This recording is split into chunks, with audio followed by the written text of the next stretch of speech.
Guys, ang lolo tuloy, ang daddy park, no? Ito daw ang pa-anniversary niya sa akin. Kasi 7 years. 7 years na kaming naglolokohan. Charot. So, na-display na doon. Nakakuha siya ng direktang supplier ng mantika. Ang mura. Laki ng mura. Nakakuha na siya 2 box. Dapat daw nagpapa-reserve sa pini-pick up. Santa Maria pa niya pinick up. So, na-display na doon. Hindi ko napapakita. Yung, pakita ko na nga. Ito guys. Tira si Mami. Andun yung isa pang box. Hindi ko pa na-display. Saan? Nandiyan pa. Saan? Yung isa lang kasi ito yung isa. Okay. So, ayan, din-display na natin. Mas mura nating nakuha, guys. Ang laki ng mura talaga. Nasa 5 pesos mahigit. So, kaya, yan. Ang galing ni Daddy Park, no? Nakakahanap siya talaga ng supplier. Abangers yun, sa mga parking lot. Ako din ganun pag napupunta ng palengke. Tinitingnan ko yung mga truck, guys, no? Kung anong mga supplier yon, no? Tapos kinakausap namin. Tulad si Wing An. Nakuha ko si Wing An through parking lang. Tapos yun, napuntahan na ako. O ngayon, ano ko na siya, ahente ko na siya sa Homey, sa mga Happy Toothpaste, sa Kojic, yun naman kinikerry ni Wingan. So, ito naman ngayon, ano to alam ko, lean marketing to Yan, nakuha din niya na yung number nung ano. Kasi daw, 4 na truck daw na napakalalaki, guys.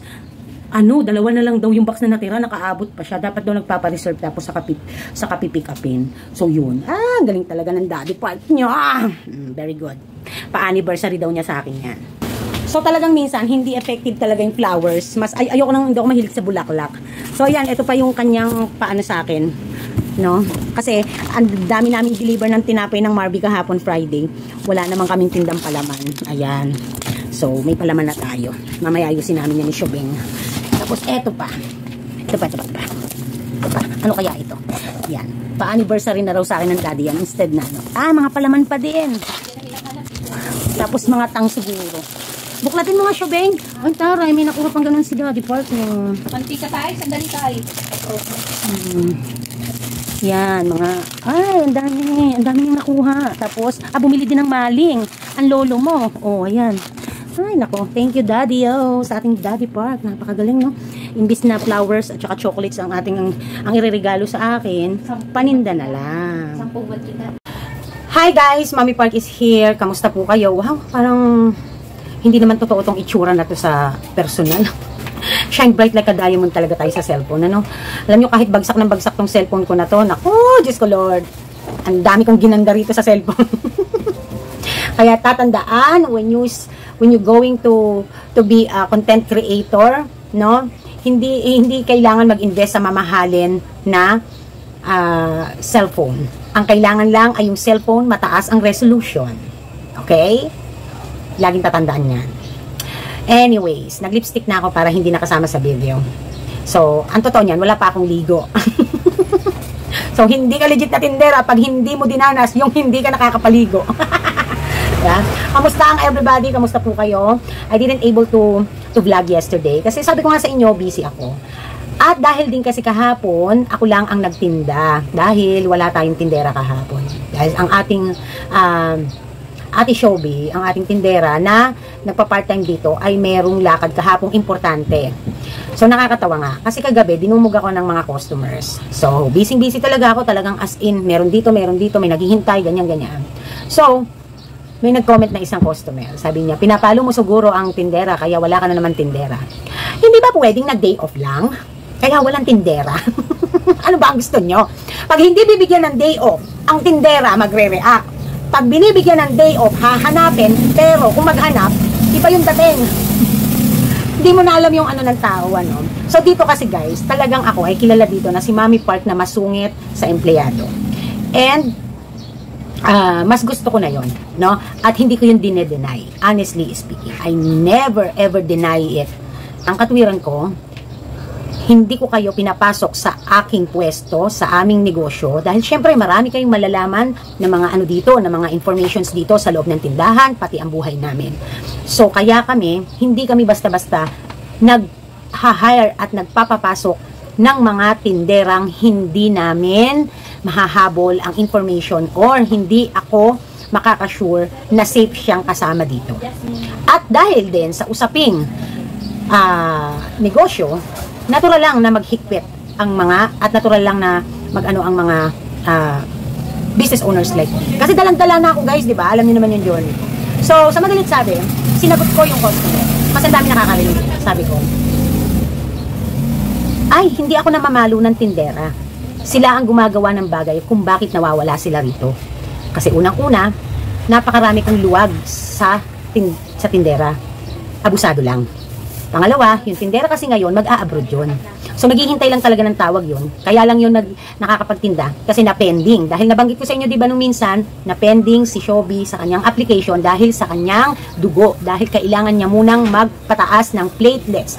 Ng red blood cells. Kasi nga, natatalo daw, according sa lumabas sa kanyang medical examination, no, nung minsang nag-report siya sa opisina, yun daw kanyang white blood cells ay natatalo ng red blood cells at kailangan niyang magpagaling. At dito talaga ay nagpa-check up siya. May one time pa nga na kahit on duty siya, pinapunta ko na siya ng doktor nang sa ganon ay maayos na niya agad nang makahingi siya ng medical certificate. Sa tamang doktor dapat. Kasi kailangan lumabas sa ano niya na maaprubahan siya ng doktor na fit to work na siya. So ganon ako ka-supportive. Na kahit ako mag-a-adjust kung kailan sila papasok, ginawa ko. Ang katwiran ko lang, as long as kaya nilang pumasok, nang makapahinga din ako paminsan-minsan. So, ako, hindi ako mapagpatol sa customer. Kasi lahat ng customer dito, mahal ko.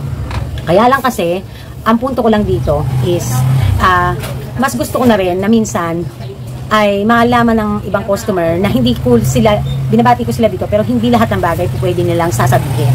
No? Na hindi pinag-iisipan ng sasabihin. So, si Shobby wala kahapon kasi nagpa-medical siya.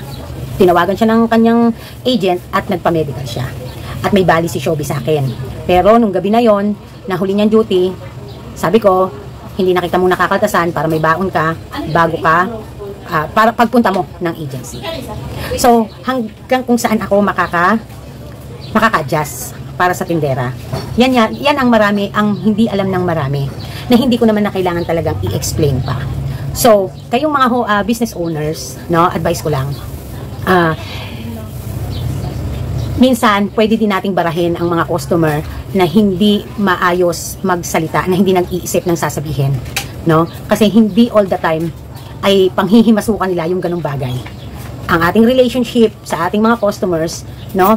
At depende sa customer, ay ang pagbibigay ng magandang serbisyo, pagbebenta.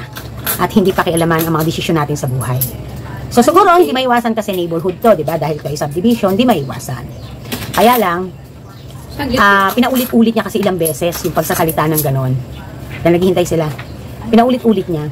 So, nung una pinagpasensyahan ko, pangalawa, pangatlo, magpasa tatlo, doon na ako talaga kumibo. Tinayuan ko siya talaga kahit ang daan bumibili. Nagsalita ako.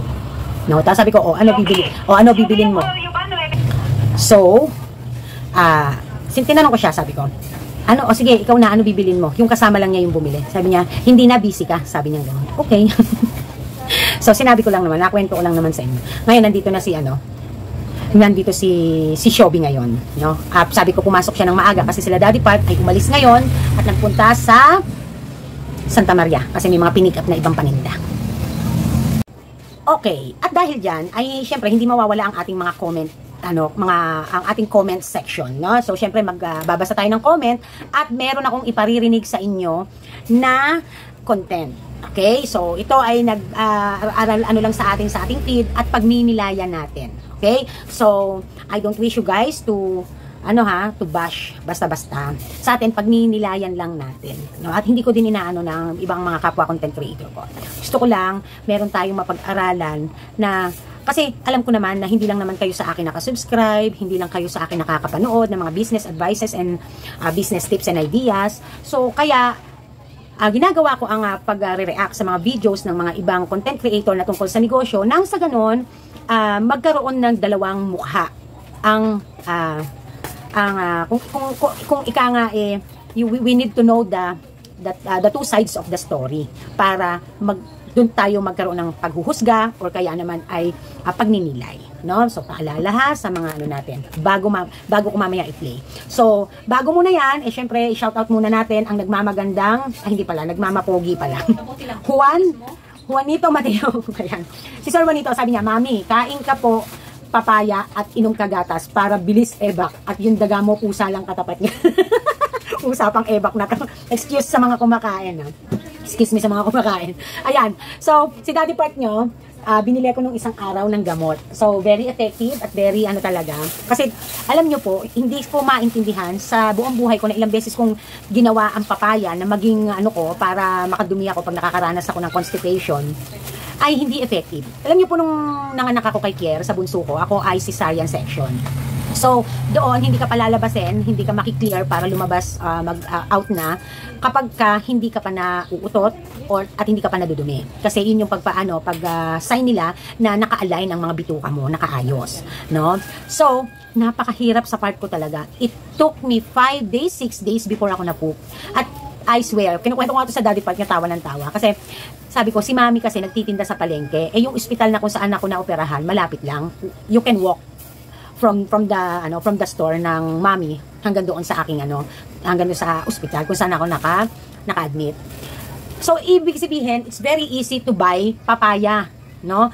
Diyos ko Lord, nakatatlong malalaking papaya na ako lang ang kumain. Nakatingin na lang sa akin yung biyanan ko before at yung ex-husband ko. Hindi pa rin ako nadumi.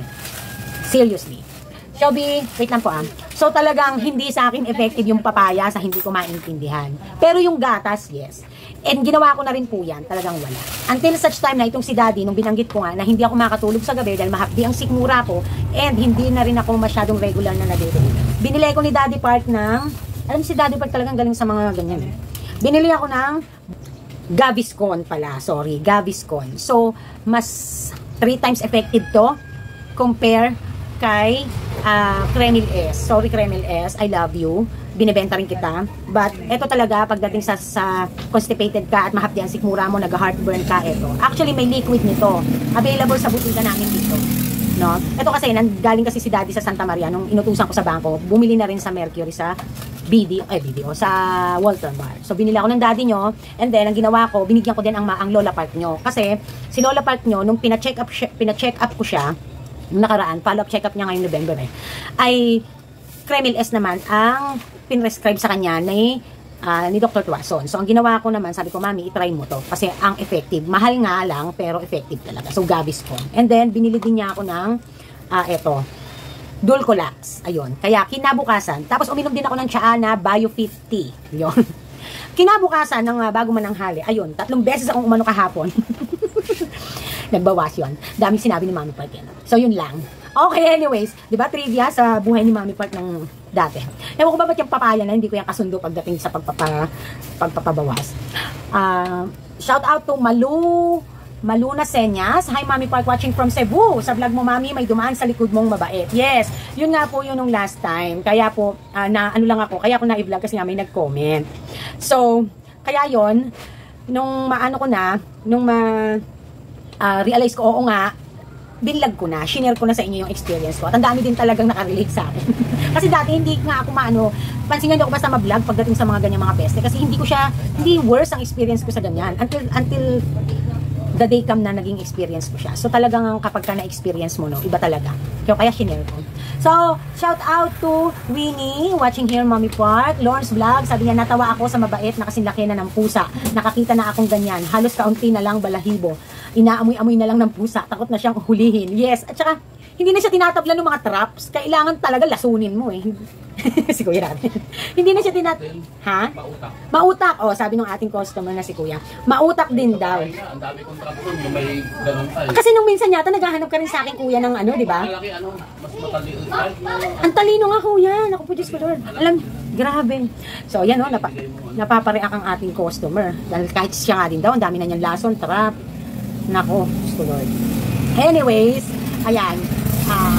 Sabi din ni Mama Lorzi, kain daw ako ng hinog na papaya. Madali daw makapupo. Ayan. So, yun nga yung kwento ko tungkol sa papaya. Madiscarding Bicolana. Dito lang po ako, Mami. Tambay lang po ako dito. Same po tayo, Mami. 38 pa lang ako. Dami ko ng puting buhok. Siguro sa stress na din. Hehehe. Actually, ang puti ng buhok ay, ang mga reasons niyan is genes, lahi, no? Lahi yata, hereditary ba? Parang ganon. Lahi, and namamana.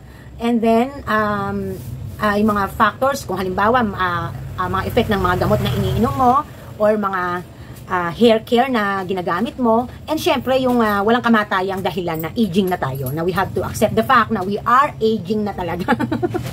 Yan. Pero kayo mag-alala, bago mag-December, magpapagupit ang ina nyo at magpapakulay kasi init na talaga ako sa buhok ko. Ang haba na ng buhok ko, guys. Lagpas linya na ng bra. Mahirap din mag-maintain, lalo kapag ganito ang panahon natin. Ayan. Ellen Pilar, hi Mami Park, always watching. Opo, Mami, ginagawa ko po sa mga barya din. Dinedeposit ko po sa bangko. Pero 100 na po yung nilalagay ko sa plastic na yelo. Share ko lang po. Love you, Mami. O, diba? Ayan. Ricky Anuevo, love you too ha, Ellen Pilar. Watching from Saudi Arabia, di ba? Dami natin mga subscriber. May nasa Japan, tulad nitong si Rowena Ramones, taga Japan to na lagi din to nanghihingi ng advices natin. Ayaw ng daga ng amoy ng Alcampor, try nyo po. Heto ang ano dyan. Kahapon, sinabi ko yan kay Daddy. Sabi ko, Daddy, dami nag-react ng mga subscriber natin tungkol dun sa pagbablog ko ng sa mabait. Sabi nung isa kong subscriber, Daddy, mothballs daw. Kasi di ba mothballs ang English doon. So kasi hindi naman maintindihan ng Daddy nyo kung sabihin kong Alcampor. Sabi niya, you didn't smell it? I put all over store. Ha? Hindi ko masyadong naaamoy. Sabi kong ganun. Ang naaamoy ko is alikabok, yung parang dumi. Yun ang naaamoy ko. I can smell it. Why you didn't smell it? Sabi niya ganun. Sabi ko, hala, may sakit yata ako, Daddy. Hindi na rin ako nakakaamoy. Naglagay pala si Daddy all over. Not effective pa rin. Agoy. Ngayon, sabi pa niya, Mami Park, sabi ni Rowena, Mami Park, try nyo maglagay. Ay, 2 beses lang pala. Inulit lang pala. Yon. Okay? So, for the last, Regina Demate o Demate. Watching muna habang nasa malayo. Pag nag-for good na, bubuksan ko uli ang store ko. From now on muna ay manood kay Mami Park na matutunan ng mga ideas bilang isang tindera. Very good. So, without further ado, let's go na sa ating talagang topic. Okay? May paririnig ako sa inyong video. Hindi ko na ihaharap sa inyo. Paririnig ko lang at pagninilayan natin one by one. Wait lang guys ha. Huwag mong gagawin kung nagsisimula ka pa ng Number 1, huwag na huwag ka kagad magrerenta ng mamahaling opisina o magbayad ng pwesto. Hindi ka pa kumikita, wala ka pang income. Nababawasan agad yung kapital mo, wala pang pumapasok na pera. Number 2. Okay. Ano to 5 to lahat na yung wag na wag daw munang gagawin kung nagsisimula pa lang magnegosyo. Okay. So, again, calling out all content creator about business. Tatandaan nyo, before kayo magbablog, you have to make sure na i-specific nyo kung kanino meant ang inyong mga advices. No? If you are a content creator giving advices about businesses at wala namang niche ang business na gusto mong i-advise at gusto mo in general, you have to make sure na it's all applicable in all types of business. Let's say for example, si Mami Park, ang niche ng ina-advise kong pagnenegosyo ay tungkol sa sari-sari store. And so, more or less, ang aking mga advices ay focus lamang sa mga sari-sari store businesses na nagsimula sa maliit hanggang nagle-level up. Okay? And kung ano pa ang mga dapat matutunan in business world. Okay? So, target mo agad ang manonood nito at kung kanino applicable. So, marami ang nagbibigay ng advices ng business ideas or payo na hindi masyadong tinutumbok kung para kanino. Kaya ang nangyayari, maraming magre-react, maraming magiging basher, iba-iba ang ating magiging kuro-kuro. And so, kapag may mga sad to say, no? Pag may mas matalino sa'yo na sumagot at hindi mo na panindigan sagutin, chances are, nagmumukhang kanta nga sa kanila. At bukod doon, bilang content creator, pinagtatawanan ka lang ng mga ng mga negosyante na yan or viewer na yan. Lalo kung mas may mas alam sa iyo. So, kaya, that would be my advices to my kapwa content creator. No? So, be specific para mas malinaw. Okay. Huwag na huwag mong gagawin kung nagsisimula ka pa lang magnegosyo. Number 1, huwag na huwag ka kagad magrerenta ng mamahaling opisina o magbayad ng pwesto. Hindi ka pa kumikita, wala ka pang income. Nababawasan agad yung kapital mo, wala pang pumapasok na pera. Okay. Ang kanyang number 1 na wag daw gagawin kapag magsisimula pa lang sa pagnenegosyo ay kumuha ng mamahaling opisina na nirerentahan. Or kumuha ng pwesto. So, pag sinabing or, either magkaiba ang thought nito or ang meaning nito or same. No? So, ibig sabihin, ang sabi niya dito, wag daw kukuha ng pwestong mamahaling opisina or pwesto para magsimula. Dahil, hindi ka pa na kumikita, nababawasan na ang kapital mo. Okay, kaya po tayo may tinatawag, lagi kong inaano sa inyo guys, di ba? Lagi kong tinuturo sa inyo. Meron tayong tinatawag na yung 4Ps. Planning, di ba? Promoting, no? Di ba? Kailangan may plano. Ang ingay nung ano mo to. Planning, di ba? Bago ka pumasok sa sasaanuhin mo, iisipin mo muna anong negosyo ang iyong papasukin, saan mo ito location, maghahanap ka ng location, magsa-survey ka muna, titingnan mo muna sa nilalaman ng survey kung sino ang mga target market mo, ilang tao ang target mo, ilang population, 'di ba? So lahat 'yan itinuro ko sa inyo, yung feasibility studies muna bago natin pasukin yung pagnenegosyo. At kasama sa planning ng ating pagtatayo ng negosyo ay ang kapital. Kaya isa yan sa factors to consider. Location, capital, di ba? Supplier. So, bakit? Kasi sa kapital, at dahil may plano ka, nahandoon na sa plano mo, if ang plano mo ay included na ang location na napili mo, na nabigyan mo ng magandang feasibility studies, na nag 70 to 90% ang feasibility studies mo, ay mag-workout ang negosyo mo. Kaya, willing ka to rent dahil na-target mo, nakikita mo na handoon ang market. So, it's very important to plan first before anything else. Okay? So, also, hindi niya din nabanggit kasi dito kung anong klaseng business. So, kaya maraming nag-react. Depende daw yan sa business, no? Hindi daw porket nagre-renta, hindi na ano. So, depende daw dapat sa business. No? So, may nag-react dito. Sabi ng isang netizen dito na nag-comment sa kanya, no, kung wala ka naman pwesto, need mo talagang magrenta. Gaya ko, motor shop business, need ko talagang humanap ng pwesto na pwede business ko. And then, sinagot ni content creator. Sabi niya, nakikita niyo po ba ang mga motor shop na sobrang successful ngayon? Nag-start lang sa bahay nila at nag-home service pa. Wala silang renta, pero kung kumikita na sila, mababa pa ang expenses nila. Kumikita sila ng limpak-limpak dahil nakakakuha sila ng clients, customers, gamit ang social media. Creating contents. Saka na nila sila nagre-rent ng pwesto kapag sobrang dami na nilang customers, hindi na kayang mag-home service o ng maliit na pwesto sa bahay. Ang motor shop, hindi basta parts lang ang binebenta mo.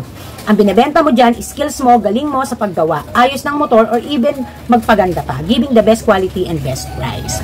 Sumagot ulit yung nag-comment. Sabi niya, pwede yan ma'am kung ang bahay mo ay looban, like subdivision or iskinita lang. Paano kung maglalagay ng motor shop dyan? Nangyayari lang po yan kung ang motor shop owner ay mekaniko din, kahit sa maliit na puhunan. Kaya nga mapapaikot ang kita, lalo't siya din ang gumagawa lahat. Pasok ang pera noon. Pero gaya ko na businessman lang at hindi mekaniko, so need ko talaga ng area para makita ang motorcycle shop business ko. So sumagot naman si content creator ulit. Malinaw po ang content ko para ito sa nagsisimula pa lang sa magnegosyo. Which is true. Sinabi niya yon, no? Yun nga yung pinaka-intro, diba? Tapos sabi pa niya, kung kayo ay matagal ng negosyante at nagda-diversify na lang ng income, hindi para sa'yo ang advice na yan. Malinaw din na sinasabi ko na huwag kukuha ng mahal na rent.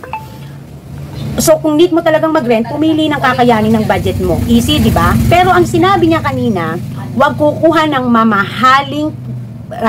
mamahaling opisina or pwesto na rerentahan para simulan ng negosyo. So, which, hindi naman malinaw talaga yung sinabi niya sa una. No? Again, I don't disagree with her advices. I-align lang natin ng konti yung sinabi, no? So, sabi pa niya, problema kasi pag may nagtuturo ng libre about business, puro hanap kayo problema sa content. Bakit di din kayo gumawa ng content nyo para makatulong din kayo sa mga gustong magnegosyo? Hindi rin yung puro kayo negative comment. Wala namang masama sa sinabi ko, di ba? Wala, ma'am. Kailangan lang malinaw. Madaming umunlad ang business na nagsisimula lang sa bahay at online.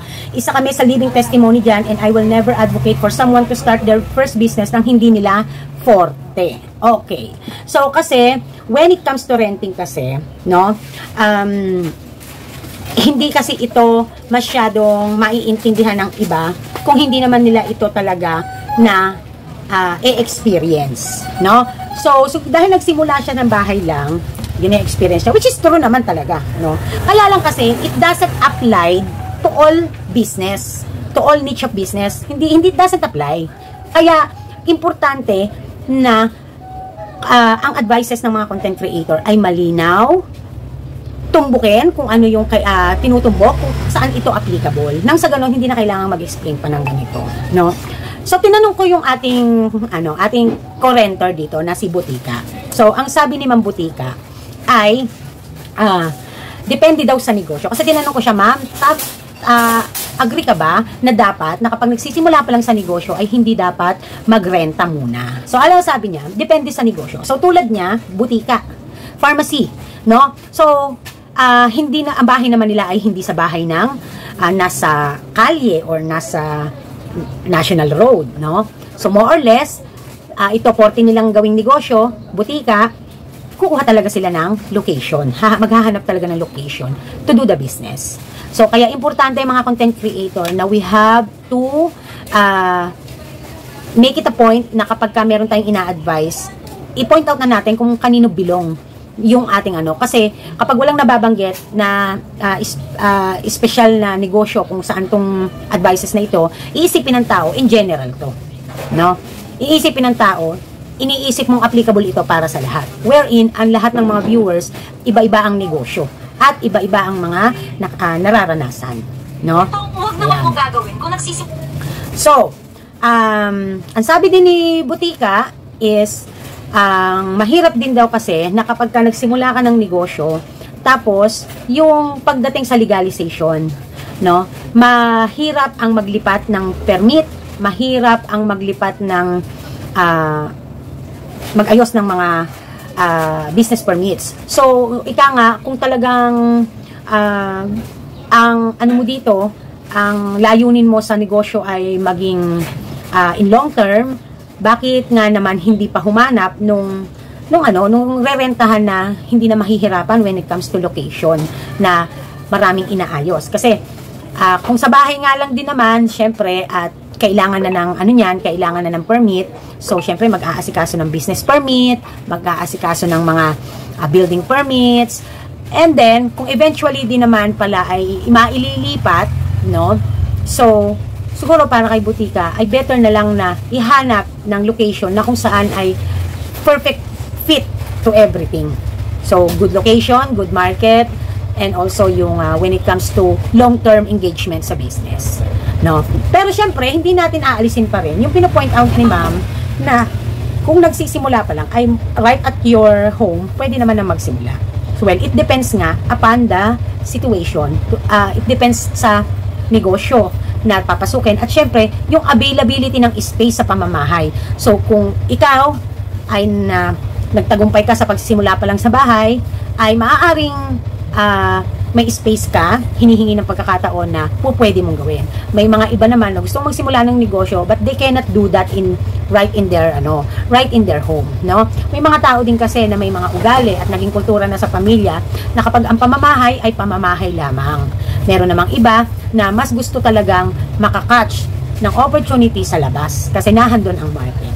So, it depends upon the situation. And, also, it depends talaga sa totoo lang yan, sa business na nais mong pasukin. Okay? Adds on ko lang yung tungkol doon sa motor shop cycle, no? Dito, kasi di ba may motor ako, guys. So, may mga napupuntahan ako ng mga motor shop na available na doon na may mga gumagawa na mga freelance mekaniko, mga freelancer na marunong gumawa ng mga motor. So, doon sila pumupwesto, pinapayagan silang gumawa doon sa harapan ng pwesto ng shop kasi yung gamit ng bibilhin ng isang client ay doon nabibilhin sa shop. So, halimbawa, ako, business owner lang ako, hindi naman ako mekaniko, pero I'm inviting people who know how to fix bikes, ganyan, or sasakyan na pwedeng doon nila gagawin sa harapan ng aking shop and then kapag may gamit na kailangan, sa akin bibili. So, isa iyon sa marketing strategy. So, everybody can start that, lalo kung may background knowledge sa mga pyesa, and then even hindi naman na sila nag-mekaniko, okay lang. So, may punto rin yung nag-comment na tulad niya, businessman lang siya, pero hindi siya mekaniko. no? So kaya sa kanya talaga kailangan talaga na kumuha ng pwesto na perfect na pwedeng pwestuhan na upahan para sa kanyang business, no? So maraming gumagawa niyan dito sa amin sa Pande and also doon sa Santa Maria, sa mga nakalakihan ko lang ng mga lugar at mga natirhan ko. So common yan dito sa amin, no? Siguro yun din yung pinopoint out ni commentor, no?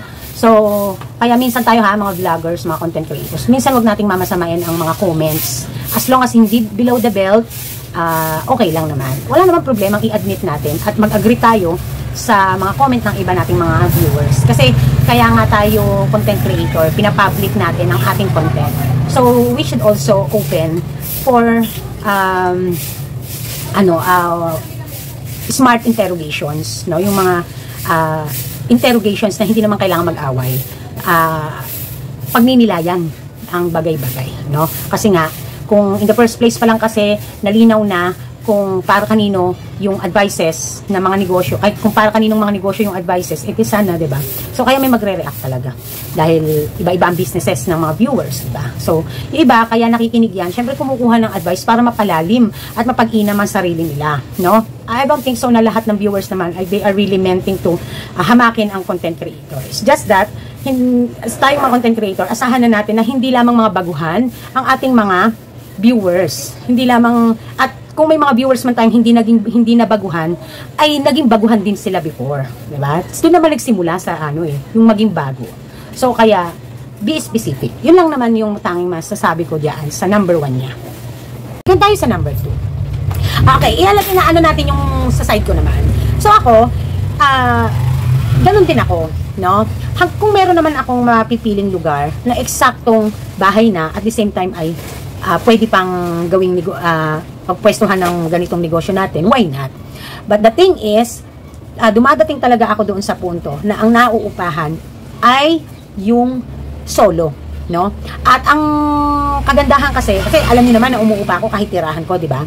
At saka kasi, mas magandang magnegosyo, kumuha ng uupahan na negosyo is yung meant for business ang mga buildings. Kasi more or less long term ang iyong magiging commitment dyan. Hindi katulad nung sa bahay. Kaya nga nabanggit ko sa inyo nung nakaraan, di ba? Hindi ko basta-basta mapagdedesisyonan ang kumuha ng unit doon sa Lumina para magkaroon ng branch kasi nga residential siya. There, may possible na kapag kung kailan baka okay na yung negosyo, saka naman kunin na ng may-ari, tirhan na ng may-ari, ganyan. So, hindi siya establishment na meant for renting, meant for business. So, kaya ngayon, natuto na rin ako dahil I've been there, di ba? Natuto na rin ako na talagang kapag kukuha talaga ng pwesto hanggat maaari, ay business establishment na. Kasi those commercial buildings, no, business establishment are really meant for business, di ba? So, yun. So, more or less, yung commitment sa ay long term. Okay? So, mahaba video natin ngayon, ha? Number 2. Mag-hire kung wala pang gagawin. At napaka-importante na dapat ang gagawin yan kung mag-hire ka man, dapat money-making na agad. Number 3. Totoo naman yon. I would agree. Kasi ako rin naman noon, before ako nag-hire ng mga tindera, is I'll make sure na talagang yung ay may specific target sales ako na hindi na dapat bababa doon ang sales ko for me to afford to hire a tindera. So, before ko ginawa yun, ako muna talaga lahat. Nagsakripisyo talaga ako. So, I agree with that. Huwag ka agad mag-hire ng kamag-anak. There's always a good and bad in that. Bakit? Nagsisimula ka palang magnegosyo. Hindi mo na agad mapagalitan kapag tumatambay-tambay o mahihirapan ka pagpakiusapan. Number 4, tama rin yon. In-advise ko rin yun sa inyo. Na sa totoo lang, mas maganda pang i-hire din ang mga hindi mo kadugo kaysa sa kadugo mo. Dahil yun nga, hindi mo nga mapapagalitan, hindi mo nga basta maano. I remember one time, no, na may nag-comment sa akin na sabi niya, meron silang business and then yung pamangkin ng tatay niya, parang pinsan niya, ay yun ang kanilang, yun ang kanilang tindero. Kaso, yung tindero nila na yun is dumating sa point na may tardiness na and then nangungukit. Hindi, nagpipigil lang yung papa niya kasi nga, dahil sa kadugo kamag-anak, no? So, kaya, pero hindi ko din masasabi na, ito ay maling-mali kasi marami namang iba na nagtagumpay naman sa ganito na mga kamag-anak ang hinire, no? Pero for me siguro immediate family.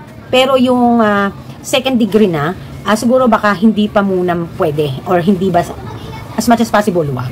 So, siguro immediate family pwede. Anak, ganyan. Or kaya naman ay pamilya kayo, magkakapatid kayo, pinut up ng magulang niyo yung business. So, baka yon pwede pa. Tapos wala pa kayong mga asawa, mga anak, immediate family, no? Ayan. I agree in this, na number 2. Ay, yung, Hindi agad ng sobrang daming stocks. Hindi ka sigurado kung hanggang kailan mo yan maibibenta. Mas magandang liquid ka o mas marami kang cash kesa naubos mo agad yung pera mo sa inventory nang wala ka pang maayos na plano. Number 5. Well, I would agree with that, no? I would agree na sa totoo lang, hanggat maaari, wag nating at magtitira tayo. So, kaya tayo may tinatawag na buffer funds, emergency funds, ano pa ba? Yung tinatawag nating petty cash. So, kaya, wag i-all out hanggat maaari, no? So, siguro, another thing din is, syempre, hanggat maaari, kung meron na tayong nakukuhang personal savings from our store, from our net income, as much as possible, hindi na magalaw yun. No? Unless, we're going to have an expansion. Kesa naman ipangutang pa natin, di ba? But, still, ingat pa din, no? Ayan. Bakit magkakaroon ng sobrang daming products na ibibenta? Mag-focus ka sa isa o dalawang produkto na kaya mo agad maibenta. Kasi pag sobrang dami mo agad line of products, ano na lang pupupukan mong ibenta?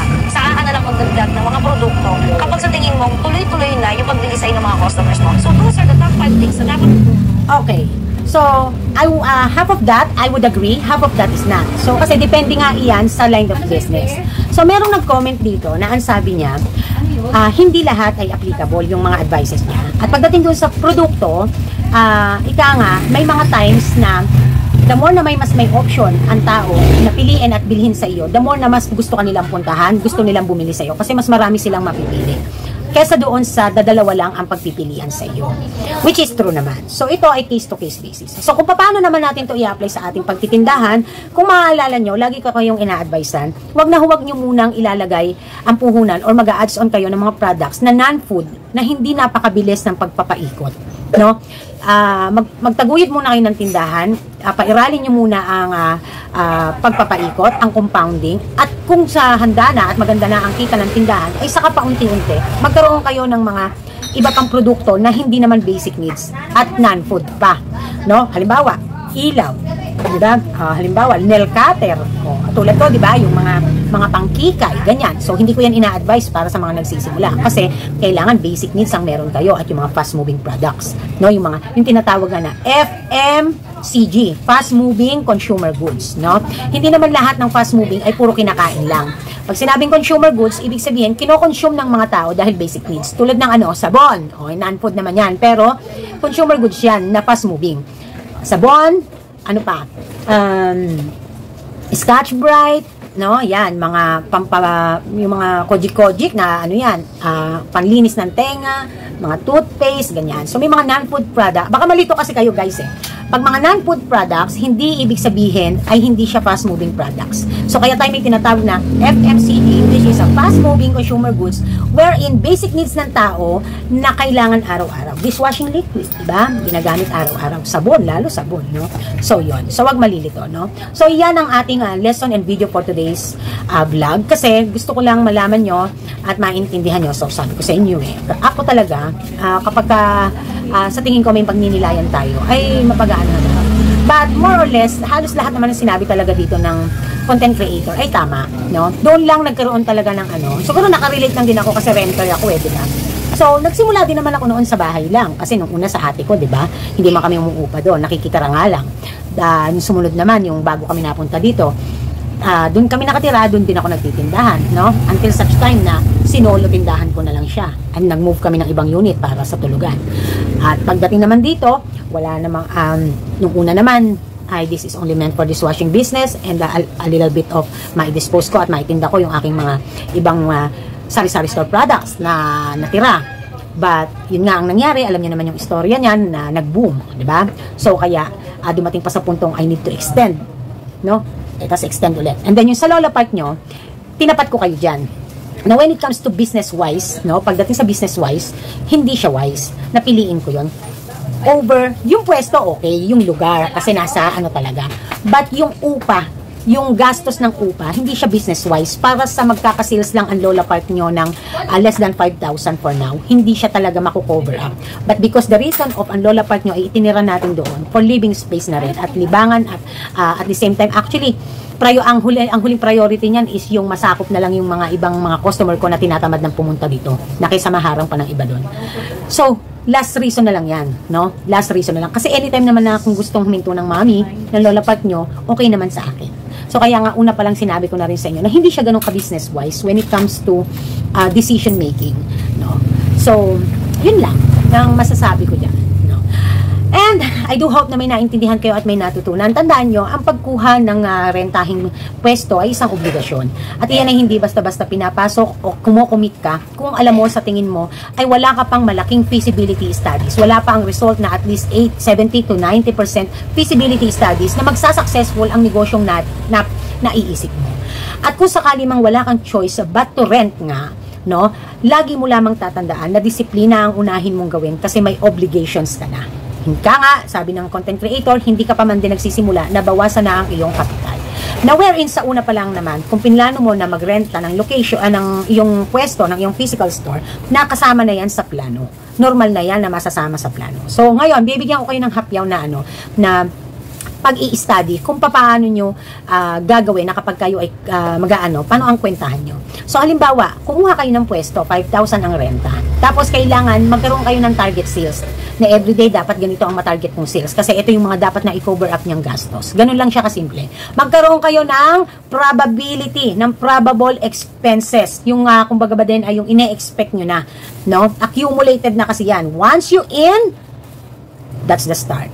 No? So, habang nagne-negosyo. Kaya dapat ay nag-aaral. Hindi yung or nagpaplano, hindi yung pabigla-bigla, pabugso-bugso. No? So, I do hope na may natutunan kayo in today's video. Maraming salamat sa ating kapitbahay na butika na nagbigay ng kanyang saloobin when it comes to renting, which is tama naman talaga. Sila naman, hindi naman boom na butika agad ang sinimulan nila. Pero alam nyo, may nagbutika dito. Sila buhay pa rin. Kahit nagkaroon ng kalaban, buhay pa rin sila. No? Actually hindi naman sa pag-ano. Nagbibigas sila dati, pandagdag nila. Bigas, tsaka may mga konting pansit canton, tsaka biskuit. Dumating na ako. Nawala yun. Kasi ako na yung nagtitinda. Alam ko, hindi man sila kumikibo. Pero, I know in their part na kahit paano, medyo nasaling sila doon sa part na yon. But they don't have a choice. Kasi negosyo is negosyo. Alam ko yun, kasi nagbibigasan sila noon. May bigas sila sa harapan. Tapos ako may bigas. Variety kasi ang ating konsepto. Diba? Kasi kung iisipin ko na lang din palagi ang ititinda ng mga kapitbahay ko na hindi ako magtitinda, hindi naman sa intention to kalabanin them, but ito kasi ang konsepto ng aking negosyo. Kung konsepto ng negosyo ko ay dishwashing, edi dishwashing lang. Kaso nagkaroon sari-sari store nga kasi even naman ako before pa mapunta rito, sari-sari store naman talaga ang business permit ko, 'di ba? At ang ating negosyo talaga. So, 'yun.